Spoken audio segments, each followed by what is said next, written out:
Part 1. The Auction of the Forgotten. They thought no one would come. They thought Earth had fallen silent. They thought human girls were worth nothing but a price tag. They were wrong. The galaxy's blackest market, the Ozer Syndicate auction, was a forbidden place, even by pirate standards, held in the deep abyss of Neutral Sector 9 for X. It was hidden inside a dying asteroid surrounded by collapsed wormholes and dead stars. It was where the powerful bought the unthinkable. On this cycle, 10 cages hung suspended in antigrav cells above a throne of crimson marble, and inside each cage, one human girl, daughters of Earth, stolen, smuggled, forgotten lot for 7A. A guttural voice echoed from the auctioneer's fang-lined throat. Human, female, age 17, bloodline unmodified, last of her region. Bidding begins at 12,000 credits.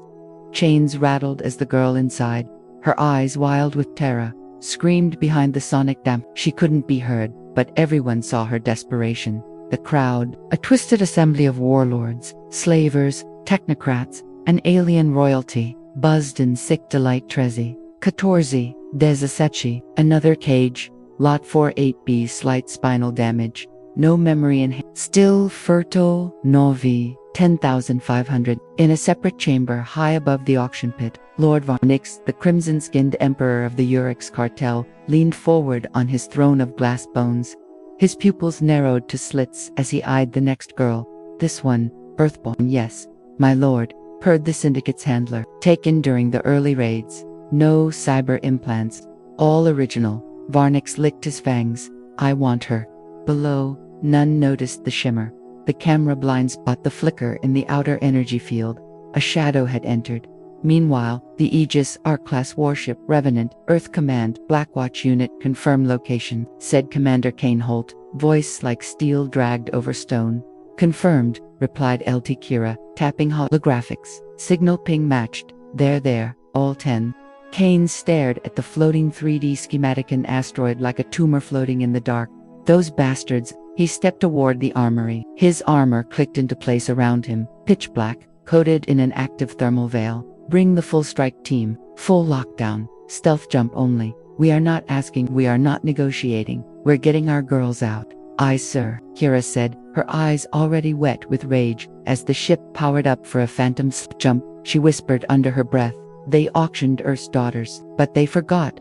Earth has fathers, brothers, soldiers, monsters. Back at the auction, a new girl was brought forth. Lot 50X. Human, defiant. This girl wasn't crying.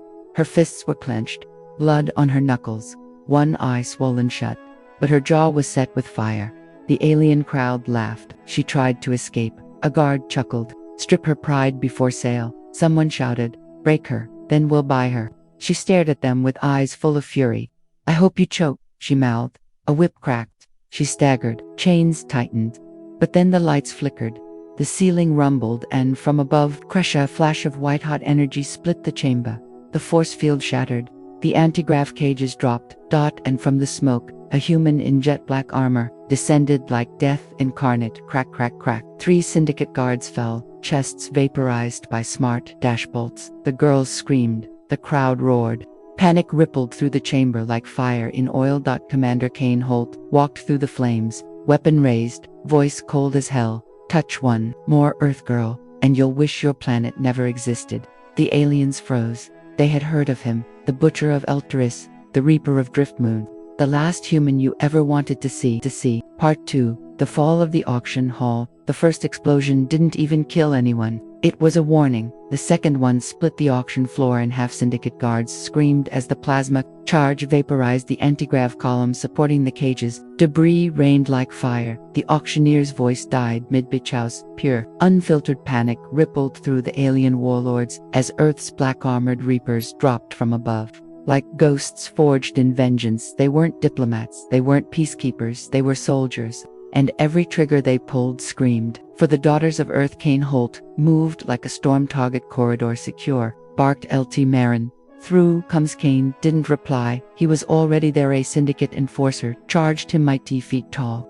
Dual plasma axes, skin like armored obsidian. Kane sidestepped the first swing, shoved his gauntlet into the thing's gut. One pulse burst, the alien folded in half before it hit the floor. Secure the girls. Kane ordered over squad channel all of them. Kira's voice crackled in.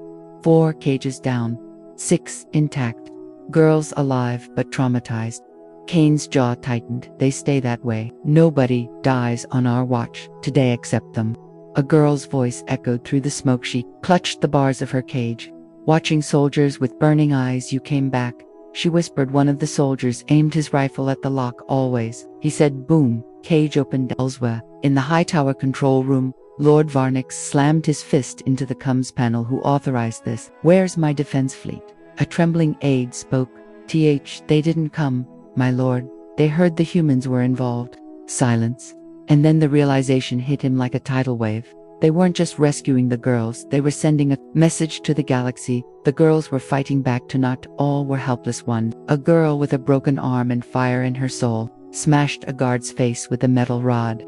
Another used her chain cuffs to choke a slaver that tried to drag her. They had waited too long. Their screams had built into something hard, something sharp, and now they were slicing back with everything they had. Kane found her, the defiant one, the girl from Lot 50X, the one who never cried. Her cage was still locked, her hands bruised, but her eyes were full of challenge. You him? She asked. The guy who burns empires. Kane looked at her and said nothing. He raised his gauntlet, fired a microburst. Boom. Cage gone. She stepped out, shaky but proud. You're late. He smirked. You ready to leave? She shook her head. No. I want to watch it fall. Kane nodded. Then, stay close. Outside, the Revenant warship was just getting started. The orbital cannon fired a controlled strike. Just a taste. The asteroid began to crack under the pressure sections buckled inside. Panic turned to stampede. Aliens trampled each other. Credits spilled like blood, and the girls walked through it, flanked by the soldiers who came for them. Then Varnix showed up. He wasn't running. He came with 2 elite enforcers, armored and roaring. You will not take them,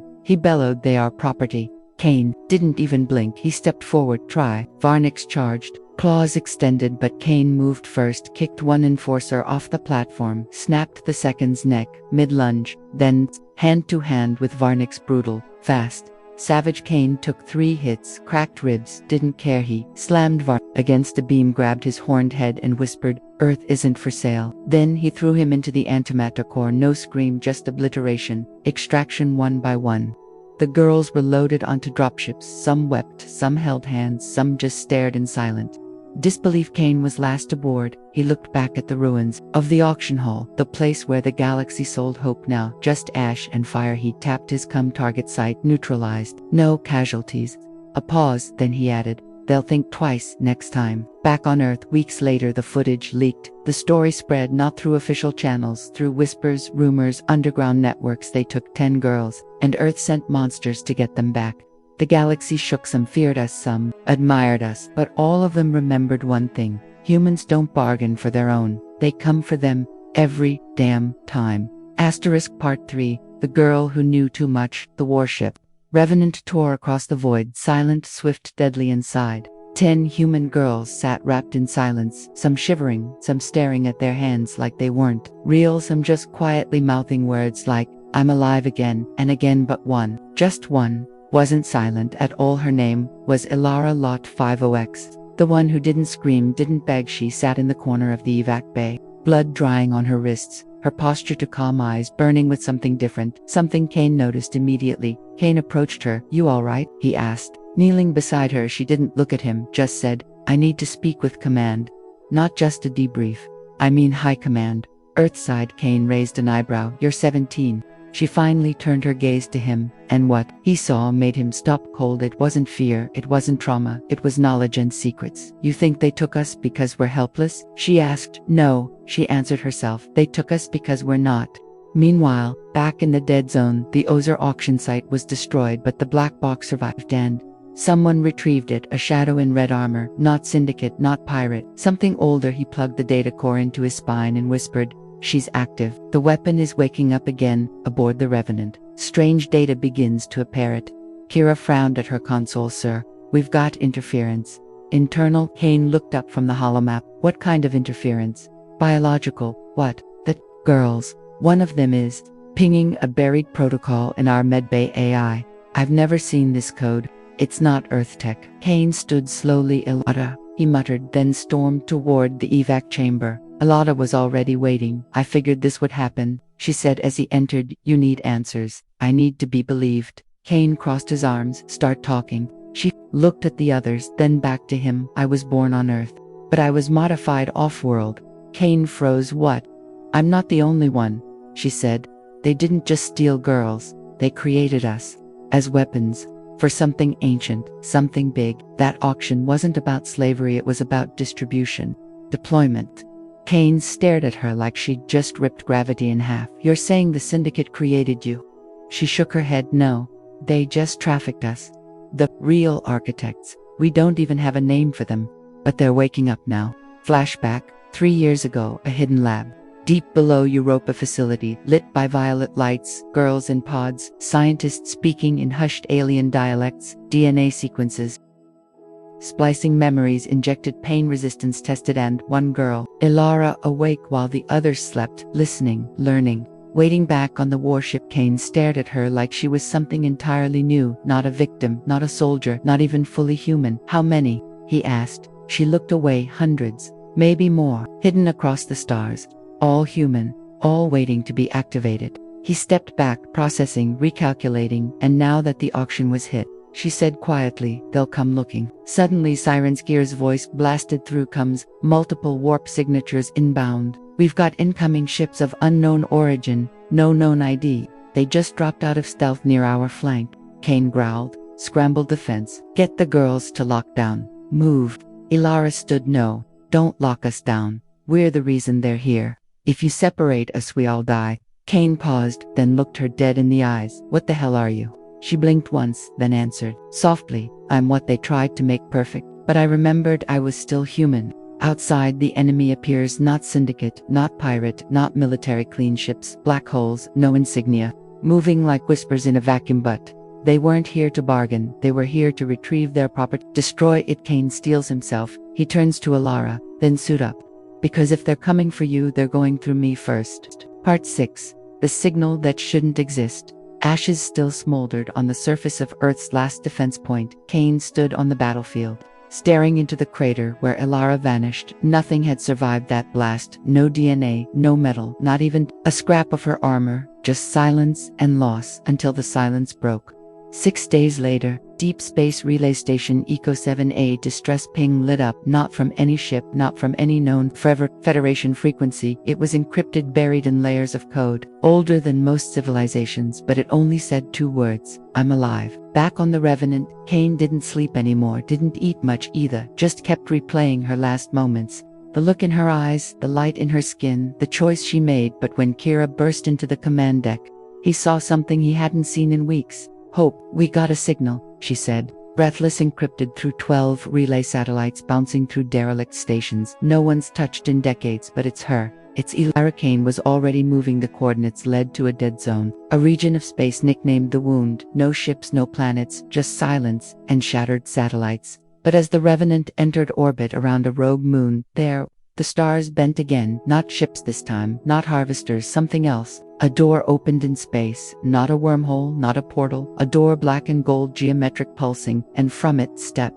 Ilara. But she wasn't the same. She wasn't glowing, she was radiating, wearing armor that didn't reflect light, it absorbed it. Her eyes burned silver, and floating behind her was a sigil made of pure data, spinning in slow rotation. Kane's voice cracked. Ilara. She smiled, but it wasn't the soft, tired smile he knew. It was sharp like lightning wrapped in silk. I found where they were made, she said. Not just us, not just me. I found the factory. Ilara stepped onto the deck, and the ship reacted. Lights dimmed, doors hummed open. Every system pinged her presence with a strange subroutine. PXO access level. Creator. Kira blinked. She just bypassed the entire AI firewall without touching a terminal. Kane looked at her. You're not just the key anymore, are you? No, she said. I'm the reset switch. Flashback. What happened after the explosion? She didn't die, she crossed over. The Harvester's core wasn't a power source, it was a gateway to the original creation site of the Weapon Girls.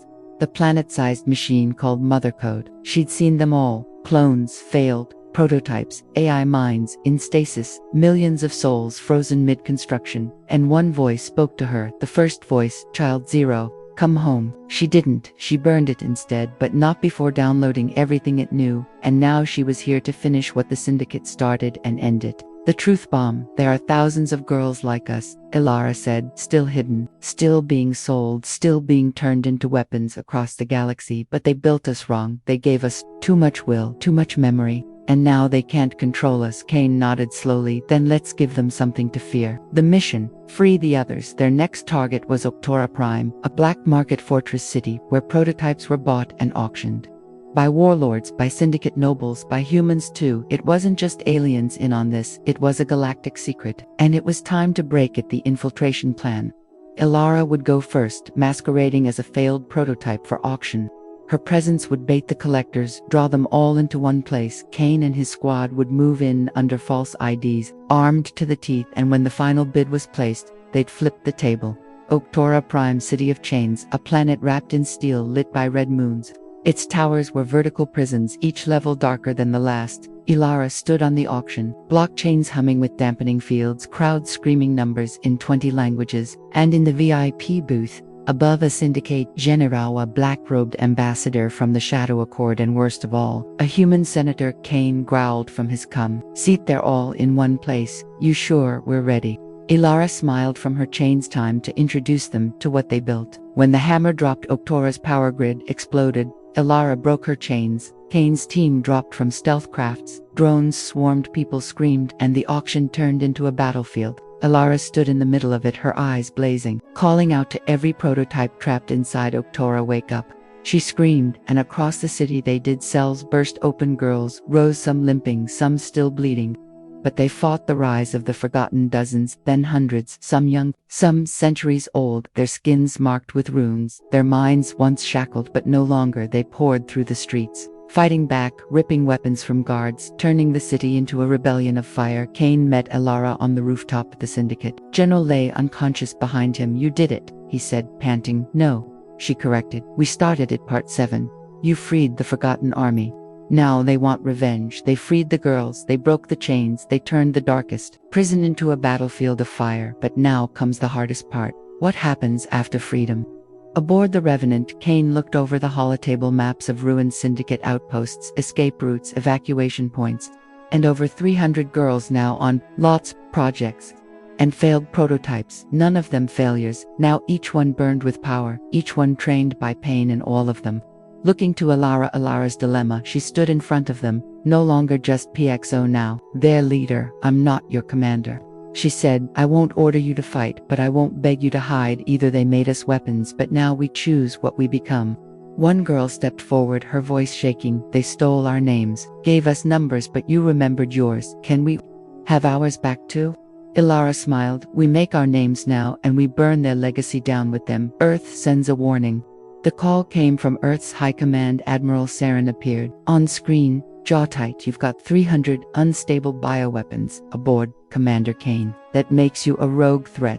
You will stand down. Surrender the girls to the Council. Kane cut the feed with one word: no. The betrayal that was always coming within hours. Federation warships appeared in orbit, not Syndicate this time, Earth's own fleet. They didn't want the girls safe. They wanted them contained, erased before the truth spread. The auction wasn't a secret. It was a partnership. The army of ghosts votes. We go loud, Kira said, loading up plasma rounds. They bring war to our doorstep. We send it back. But Ilara raised a hand. No, we don't start with war.